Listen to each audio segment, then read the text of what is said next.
Chopin escribe durante su vida 27 estudios para piano, 12 del opus 10, 12 del opus 25 y 3 estudios que se publican póstumamente sin número de opus. Él empieza a gestar la idea de grabar estos estudios cuando es todavía un adolescente en Varsovia y trabajaba su propia técnica para volverse el gran pianista que luego se volvería.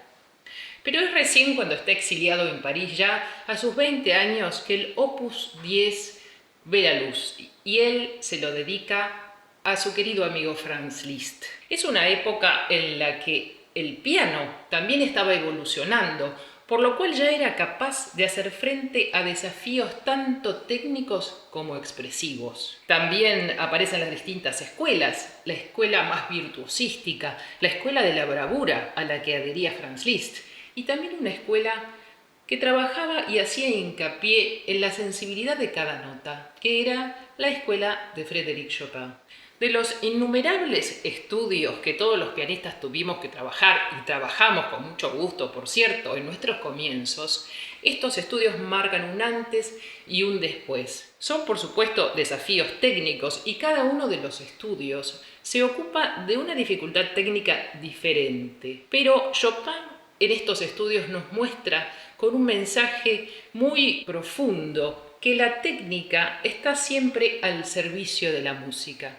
Así es como que en estos estudios, por primera vez, luego otros compositores escribirían a su vez sus estudios, como Franz Liszt también, o Schumann o Stravinsky, pero Chopin fue el primero que unió la idea del trabajo técnico con el trabajo de la expresividad. Él nos muestra en su mensaje con estas maravillosas obras de arte y desafiantes obras de concierto, que el lenguaje musical, el discurso musical, es siempre lo más importante y que todo el trabajo técnico que hacemos, por supuesto, es esencial y que la técnica va a ser la base sobre la cual vamos a construir esa obra y nos va a permitir tener esa técnica desarrollada, expresar con mayor libertad tanto los sentimientos, las emociones y la música que escribió y que el compositor quiso transmitirnos.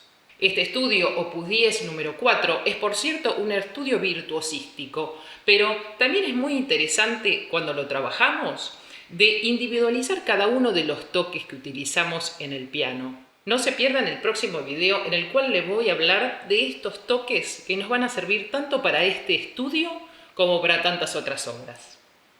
Soy Marcela Roggeri y espero que les haya gustado este estudio. Los espero en el próximo video de los consejos de cómo interpretarlo. No se olviden de suscribirse al canal, comentar, hacerme preguntas y compartir el video. Muchas gracias.